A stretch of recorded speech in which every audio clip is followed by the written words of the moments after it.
안녕하십니까 수험생 여러분. 청소년 상담사 2급 자격 취득을 위한 학습 시간이고요. 오늘은 세 번째 과목인 심리측정 평가의 활용 과목을 시작하는 첫째 날입니다. 이 세 번째 과목인 심리측정 평가의 활용은 30강으로 구성이 되어 있고요. 기본서, 골격서는 그렇게 되어 있고, 또 지난번 과목과 마찬가지로 총 5차례에 걸쳐서 5강의 문제풀이까지 이렇게 편제되어 있어서 총 35강을 가지고 여러분과 함께 시험에 대비하는 그런 시간으로 진행을 하겠습니다. 여러분들이 개인적으로 예를 들면 청소년 상담사 3급이나 또는 임상 심리사 이런 쪽에서 공부하시면서 많이 접했던 내용 중에 하나가 바로 이 심리 측정입니다. 심리 측정, 구체적으로 들어가게 되면 보통 심리 검사지에 대한 아주 상세한 내용을 시험의 범위로 삼고 있죠. 그러고 나서 심리 측정 평가의 활용까지는 사실 아니죠. 우리가 보면 활용이라고 하는 것은 임상에서 해야 되는 거니까. 근데 평가 내지 해석을 어떻게 할 것인가 하는 정도로 우리가 이 시험에서 풀고, 결국에는 이제 활용은 아주 이제 지문으로 문장상에 이렇게 활용한다, 저렇게 활용한다 정도의 문제니까 사실은 각 심리 검사 측정 도구의 구성 체계랄까, 척도랄까, 또 척도마다 보고자 하는 내용에 대한 이해를 하고, 각각의 측정 도구의 해석 방법, 또 유의사항 이런 것들을 중심으로 우리가 정확한 해석을 하고 임상에서 활용할 수 있는가 없는가에 대한 능력, 역량을 평가한다, 이렇게 보시면 될 것 같습니다. 그래서 개별적인 검사지에 대한 이해도 해야 되겠지만 또 총론적인 부분도 시험에 늘 나오니까 첫 시간부터 한 7, 8강까지는 이러한 총론적인 부분을 좀 얘기를 하고, 그 다음부터 이제 심리적 구성물에 따라서 예를 들면 성격이든 흥미든 가치관이든 적성이든 지능이든 이러한 내용들을 살펴보고, 또 그러한 측정 도구에 대해서 질적인 평가인지 양적 평가인지 객관적인지 투사적인지 자기보고식인지 또는 투사적인지 아니면은 정서적인 검사인지 능력 검사인지 속도 검사인지 역량 검사인지 이런 것들을 하나하나 살펴보도록 하겠습니다. 먼저 제 1강은 심리 측정 평가의 의의와 유의사항과 관련된 내용으로 여러분과 함께 공부를 해 보도록 하겠습니다. 매우 평이한 내용이라서 교재 위주로 읽으면서 그냥 이해하는 쪽으로 여러분들을 하게 되면 될 것 같습니다. 자, 첫 번째 본문 내용으로 들어갑니다. 심리 검사 및 평가의 개념과 역사, 그리고 총론적인 내용을 한번 여러분과 얘기합시다. 심리평가라고 하는 것은 우리가 어세스먼트라고 얘기할 수도 있겠고, 또 에볼루에이션이라고 하는 영어 단어로 설명이 됩니다.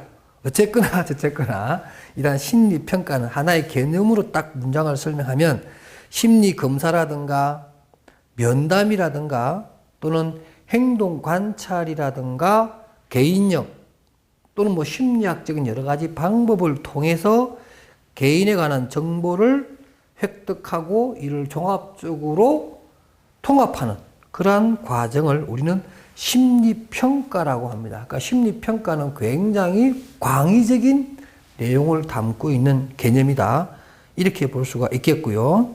이러한 심리평가란 개인의 심리적 특성을 이해하기 위한 일련의 전문적인 과정으로서 조금 전에 말했던 검사, 면담, 행동, 관찰 등등등의 방법이 활용이 되고, 또 이러한 것을 통합하는 복잡하고 매우 전문적인 과정이라고 얘기할 수가 있다, 이런 얘기면서 이번에 보면 그러니까 이러한 심리평가를 하는 임상가는 전문적인 지식을 갖추어야 된다, 이런 얘기를 하고요.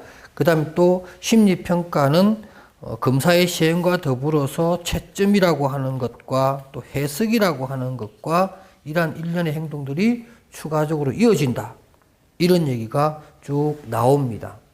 그래서 이러한 심리평가에 대해서 이제 최종적으로 결론을 내리면 방가로 6번에 나와 있죠. 따라서 심리 심리평가라고 하는 것은 심리검사 결과나 관찰, 면담 또는 전문적 지식이 종합된 일련의 과정이라고 할 수 있다. 이렇게 결론을 개념적으로 내립니다. 그리고 이 심리평가에 대해서 좀 더 다시 말해서 정갈하게 개념을 확실하게 잡아서 내린다면 인간의 행동적 특성이나 심리적 특성을 측정하는 방법으로 응용 가능성을 가지고 있는 수많은 영역에서 다양하게 실시되고 있는데 간단한 검사에서부터 특수한 검사까지 아주 다양하게 활용됩니다. 그리고 제가 그 표를 하나 제가 올려줬는데요. 그거 보시게 되면 심리평가를 가운데 두고 심리검사나 면담, 행동 관찰 또는 심리학 여러 가지 측정 도구를 이용한 심리평가를 시각적으로 보여주었습니다. 이거 참고를 하시고요. 그러니까 이러한 심리평가라고 하는 개념이 가장 크다. 이렇게 보아줄 수가 있겠고요. 이러한 심리평가와 관련해서 우리가 하나의 정리된 문장으로 우리가 알아둘 것이 이런 것들입니다. 그 심화학습에 나오는데요. 뭐냐? 심리평가는 평가자의 주관적 요소가 개입될 수가 있습니다. 당연히 그렇죠. 평가라고 하는 것이 예를 들면 우리가 채점자 간 신뢰도 같은 거가 깨지는 이유가 뭐예요? 바로 평가자의 주관성이 각각 다르게 개입됨으로 해서 그 차이가 발생하는 거죠. 그러니까 평가자의 주관적 요소가 완전히 배제할 수가 없어요. 개입될 수 있다. 그게 특징이고요. 두 번째, 수검자의 문제 해결을 돕는 전문적인 활동입니다. 그러니까 심리평가를 우리가 활용할 수 있는 거죠. 세 번째, 다양한 방식으로 얻은 정보를 통합하는 과정이다. 이거는 심리평가의 개념 내지 정의에서 우리가 보았던 내용이고요. 그 다음에 다양한 방식으로 구성되어 있다라고 하고 또 5번 보세요. 표준 방식에 따라 수검자의 상황에 맞게 적절하고도 다양한 방법으로 진행한다. 그렇죠. 수없이 많은 심리평가의 방법들이 있죠. 근데 그 방법들이 일관되게 적용되는 것이 아니라 내담자의 상황이나 내담자가 안고 있는 문제, 호소 문제, 또 상담에 필요한 관찰 영역의 내용에 따라서 우리가 알고 있는 수없이 많은 측정평가를 다 사용하는 것이 아니라 그게 맞는 적재적소에 맞는 적절한 방법을 우리가 선택해서 사용하는 그런 내용을 설명한 겁니다. 이것이 바로 심리평가와 관련된 맞는 적절한 해설의 내용입니다. 그럼 우리가 심리학적인 측정을 한다라는 의미는 또 뭐냐 하는 것들을 한번 정리해 보면 개인의 행동을 특징짓는 성질, 다시 말해서 우리가 심리적 특성 또는 심리적 구성물이라고 하는데요. 이러한 것을 측정이라고 하는 이름으로 우리는 개념을 줍니다. 그러니까 우리가 측정이라고 하는 게 있고 또 척도라고 하는 게 있습니다. 측정은 메저먼트라고 얘기하고 척도는 스케일이라고 합니다. 그래서 측정은 우리가 알고자 하는 이러한 심리적 구성물에 대해서 여러 가지 조작적 정의를 통하고 난 다음에 수량화하는 수치를 그러니까 수량화로 보여주는 이러한 것까지가 우리는 측정이라 그러고요. 척도는 어떻게 보면 검사 도구라고 할 수 있습니다. 그래서 수량화된 내용을 가지고 어떻게 또 수를 배치하느냐, 수를 이건 수량화라고 하는 개념으로 설명이 된다면 척도라고 하는 것은 어떤 일정한 원칙에 따라서 일정한 원칙이나 원리에 따라서 수를 부여하는 방법입니다. 이게 바로 척도입니다. 그러니까 수량한다라고 하는 상위적 개념으로서는 측정이라 그러고요. 일정한 원칙에 따라서 수를 구체적으로 부여하는 것을 우리는 척도라 그러고 일반적으로는 그걸 검사 도구라고 한다. 이렇게 여러분들이 측정과 척도를 좀 구분하셨으면 좋겠습니다. 그러니까 수량화한다라고 하는 것 자체까지는 측정의 개념이고요. 원칙에 따라서 구체적인 수를 부여하는 그러한 개별적인 방법들은 척도라고 하는 것이다. 이렇게 보시면 되겠습니다. 예, 우리가 먼저 측정에 대한 얘기를 하고 있는 거예요. 그리고 이러한 측정은 물리적인 측정과는 달리 우리가 만질 수도 인지할 수도 볼 수도 없는 심리적인 구성물 내지는 심리적인 요소를 수량하는 것이기 때문에 직접적인 측정은 불가능하다. 그래서 간접적 측정을 할 수밖에 없다. 이런 특징이 있고요. 예를 들면 뭐 자아 강도라든가 지배성이라든가 뭐 자기 효능감이라든가 지능이라든가 특성이라든가 흥미, 가치관, 태도 이런 것들을 우리가 어떻게 직접 재요? 직접 잴 수가 없죠. 사람의 체중, 키 이런 건 가능한데 그러니까 이런 것들이 아니기 때문에 그러한 간접적이다.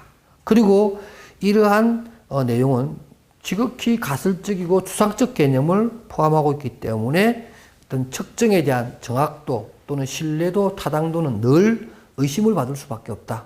이런 얘기도 특징이죠. 그럼 7번 정도 한번 내용을 볼게요. 따라서 이러한 심리적 특성에 대한 정확하고 객관적인 측정 결과를 얻기 위해서는 이러한 일련의 객관적 측정을 보장해 줄 수 있는 여러 가지 장치들을 고안해야 됩니다. 그래서 우리가 뭐 타당도니 신뢰도니 뭐 문항의 변별도니 뭐 안면 타당도니 또는 뭐 여러 가지 뭐라고 할까요? 변별력 같은 거, 그다음 난이도라든가 이런 것들을 다 염두에 두어서 문항을 개발해야 되는 이러한 절차를 밟는 거지요. 그럼에도 불구하고 완벽한 측정 도구는 없다. 척도는 없다. 이렇게 얘기합니다.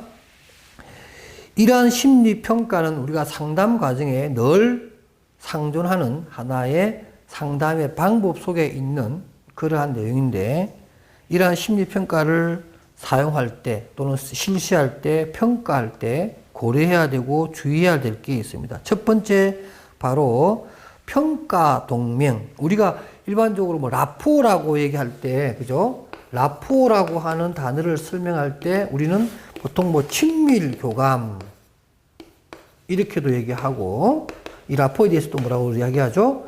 뭐 치료 동맹 이렇게도 얘기하죠. 치료 동맹. 바로 이러한 동맹하고 똑같습니다. 그래서 우리가 얼라이언스 연합되어 있다라는 거죠. 여러분들 그 항공사들을 이렇게 선전할 때 보면 우리는 뭐 스카이 얼라이언스다 이렇게 얘기하면서 뭐 세계적인 대규모 항공사끼리 서로 연결되어 있어서 연결 잘 되어 있어서 마치 편도로 한 방에 이렇게 이동하는 것처럼 다른 연합되어 있는 얼라이언스 되어 있는 대규모 항공사와 연결되어 있어 우리는 예를 들면 유럽이든 미국이든 한 번에 가는 것과 똑같은 그런 운항을 한다 이렇게 선전도 많이 하는데 바로 그런 겁니다. 연맹, 동맹, 연합 같은 거죠. 그래서 이러한 평가 동맹이라고 하는 것이 잘 맺어져야 우리는 이 심리평가에 대한 어떠한 저항감이라든가 해석에 대한 곡해라든가 또는 내담자가 심리검사에 대한 어떤 거부감도 우리가 완화시킬 수가 있을 거예요. 바로 그런 얘기입니다. 그래서 이런 얘기입니다. 평가 동맥이란 치료과적 평가를 받는 피검자의 경우 자신의 문제에 대한 진지한 통찰 능력이 부족하기 때문에 예를 들면 성격검사 시 반응을 왜곡하거나 또는 긍정적으로 편향된 반응을 할 수가 있습니다. 이럴 때 그다음 피검자가 일상적인 행동을 있는 그대로 솔직하게 응답하도록 격려해 줘야 됩니다. 다시 말해서 반응 세트 같은 게 생긴다는 거죠. 내가 검사받고 있구나라는 그러한 생각이 먼저 들면 그죠? 평소와 다르게 행동하는 일상적인 행동과 다르게 행동하게 되면 우리는 그 검사 결과에 왜곡성을 피할 수가 없다라는 거죠. 바로 이러한 내용입니다. 그 다음 또 3번에 보면 이런 얘기도 하죠. 임상관은 피검자에게 동기를 부여하고 심리검사 시행에 대한 참여도를 높이는 이러한 평가 동명의 구축, 형성 기술을 반드시 갖춰야 한다라는 거예요. 그 다음에 또 우리가 이러한 심리평가를 함에 있어서 여러 가지 변인들을 고려해야 된다. 여기서 말하는 변인은 변수라고 할 수도 있어요. 변인 또는 뭐 변수 이렇게도 얘기하는데 말 그대로 말 그대로 변수죠. 뭐 우리가 상수하고 변수 이 반대 개념으로 설명하는데 늘 있어 왔고 예상 가능한 것을 우리가 상수라 그러죠. 그러나 변수 우리가 전혀 예상치 못했던 이러한 변인과 같은 것들이 있어서 심리평가는 늘 이런 부분을 염두에 둬야 된다는 거죠. 대표적인 것이 검사자 변인입니다. 검사자 변인은 말 그대로 여기서 말하는 검사자, 그러니까 여러분 제가 이제 강의하면서 피검자하고 수검자는 같은 말이에요. 자, 이 통일합시다. 피검자 또는 수검자는 같은 말이고 상담자 내지는 검사를 실시하는 사람은 여기에 나오는 것처럼 검사자라고 하겠습니다. 그래서 검사자와 피검자 또는 수검자 이 둘 사이에 어떤 관계가 말 그대로 동맹을 맺어줘야 되는데요. 이 피검자 내지는 수검자의 변인이 있을 수 있다라는 거죠. 사람이니까. 그래서 피검자가 뭐 심리검사에 대해서 아주 부정적이거나 아니면 또 너무 기대를 한다거나 뭐 이런 것들 때문에 검사 결과가 왜곡될 수도 있고요. 또 지나치게 저항을 해버리면 막 그냥 함부로 답을 해버리거나 함부로 문항 체크를 할 수가 있겠죠. 이런 일이 생기지 않도록 해야 되고 만약에 그게 심하다면 그 프로파일은 버리는 게 맞겠죠. 판단하지 않는 게 맞습니다. 바로 이런 것들이 이제 피검자의 변인으로 인해서 일어날 수 있는 그런 문제고요. 또 3번입니다. 피검자는 사람이기 때문에 어떤 심리적인 상태, 정서 상태 이런 것들이 순식간에 그리고 수시로 영향을 받을 수가 있습니다. 그러니까 어떤 정서적으로 안정된 상태 또는 자발적인 참여 이런 것들이 확보되지 않으면 전혀 다른 결과가 있을 수 있습니다. 그러니까 이러한 피검자, 수검자의 변인 요소가 있다. 이런 것이 특징이고요. 다음 또 검사자 변인도 있겠죠. 검사자의 여러 가지 어떤 특징들이 검사의 결과에 영향을 미칩니다. 예를 들면 이러한 검사자의 외모라든가 나이, 성, 인종 또는 어떤 수련과 경험의 차이, 전문성의 차이, 성격, 진행하는 태도 이런 것에 따라서 전혀 다른 그러한 결과를 보여줄 수도 있습니다. 그러니까 어떻게 보면 매뉴얼에 나와 있는 표준화된 검사지는 대부분 다 매뉴얼이 있으니까 그 매뉴얼에 맞춰서 진행하는 것이 굉장히 중요하다. 이것이 잘못되고 이것이 하나의 변수로 작용하게 되면 전혀 다른 결과가 될 수도 있다라는 점도 유념하라 이런 뜻입니다. 그 다음 뭐 검사 상황에 관한 변인도 있겠죠. 이러면 장소라든가 검사를 하는 실시하는 그러한 공간의 어떤 차이점이라도 있을 수 있겠고요. 여러 가지 뭐 검사지가 동일하다고 하지만 유사하다고 하지만 기준의 차이로 인해서 생겨나는 어쩔 수 없는 어떤 그런 차이점 이런 것들은 다 검사 상황의 변인으로 얘기할 수가 있겠습니다. 심리 측정 평가의 과정을 보면 일반적으로 의뢰된 문제를 평가합니다. 다시 말해서 뭐 내담자가 어떤 호소 문제를 가져왔는가 하는 것들을 먼저 살펴보고요. 그 다음에 그러한 평가 상황에서 뭐 전반적인 평가보다 특정한 문제에 답을 해야 되는 상황이 더 많은가 하는 것들을 정해서 가능하면 특정한 문제로 가져가는 게 좋죠. 보편적인 문제를 해결한다는 것은 그만큼 많은 시간이 걸리고 그만큼 많은 부분을 살펴보아야 하는데 내담자의 호소 문제를 특정한 부분으로 가지고 와서 세분화시켜서 보는 것도 하나의 그 좋은 방법이죠. 그래서 특정한 문제에 답을 해야 될 때로 가서 거기에 맞는 심리 평가를 하는 게 좋을 겁니다. 그래서 자연스럽게 두 번째 단계에는 그러한 측정 도구 내지는 척도를 활용을 해서 내담자의 특정한 문제를 좀 더 깊이 살펴보는 피검자, 수검자의 문제를 깊이 구체적으로 측정할 수가 있을 겁니다. 뭐 예를 들면 뭐 불안장애라든가 성격에 관한 문제, 기질적인 문제 또는 통상적일 경우에는 뭐 지능에 관한 문제, 적성에 관한 문제를 살펴볼 수가 있고요. 진로 상담의 경우라면 예를 들면 인트레스트, 흥미와 관련된 부분을 살펴볼 수가 있을 겁니다.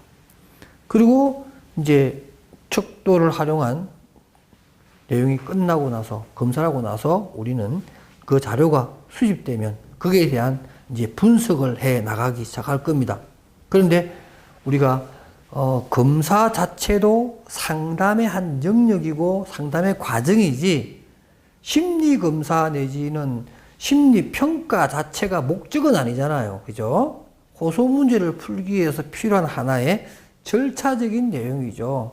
그러니까 그거 하나만 갖고 결론을 내리고 상담의 답을 찾는 것은 매우 어리석은 일입니다. 그러니까 이러한 심리평가는 내담자를 알아가는 수검자나 피검자의 심리적 구성물을 알아가는 하나의 과정이고 일부일 수 있습니다.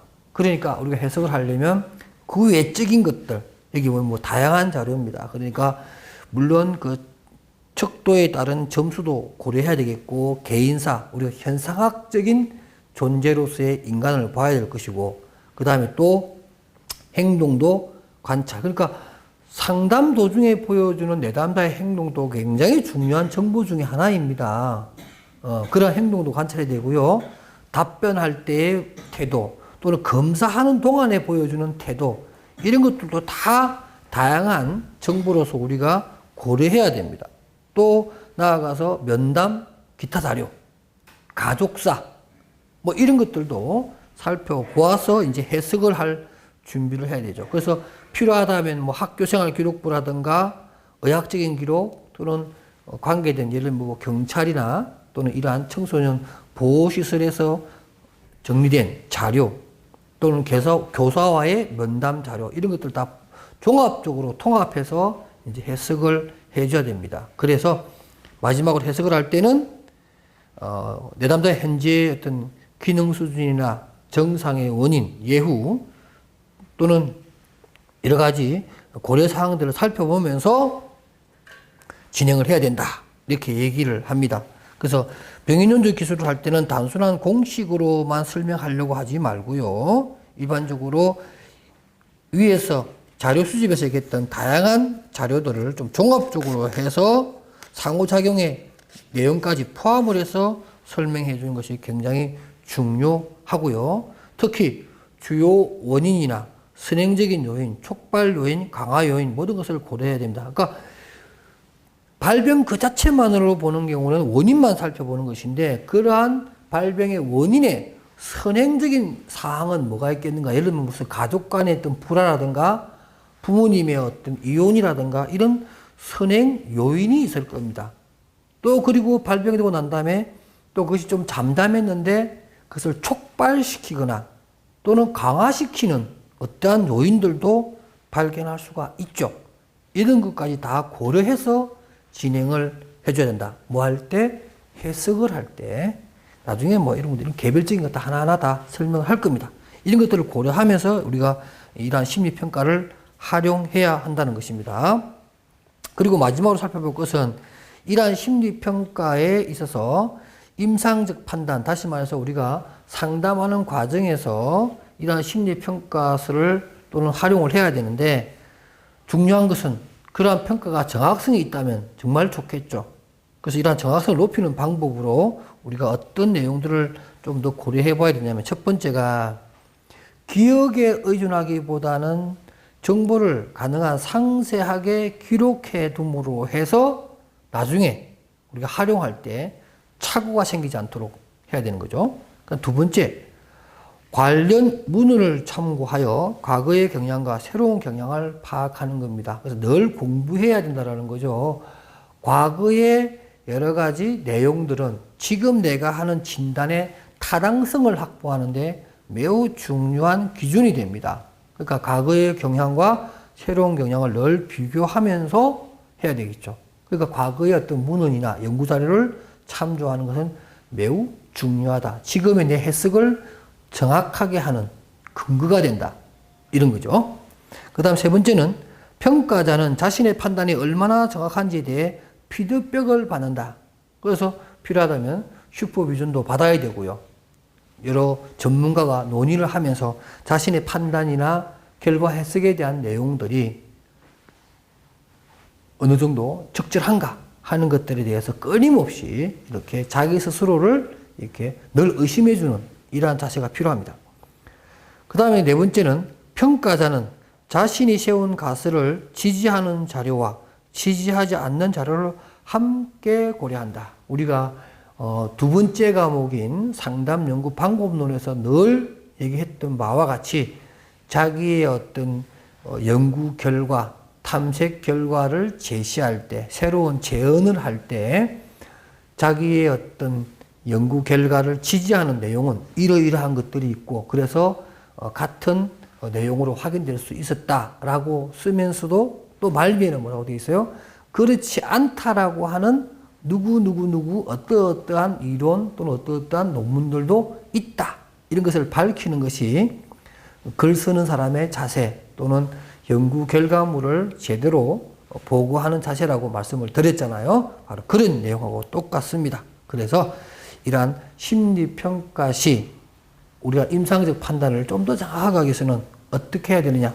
뭐 이거 외에도 또 많이 있습니다만 대표적으로 이러한 네 가지 정도는 지켜주는 것이 좋겠다 하는 얘기를 하면서 심리 측정 평가의 활용이라고 하는 세 번째 과목 첫 번째 시간을 모두 마쳤습니다.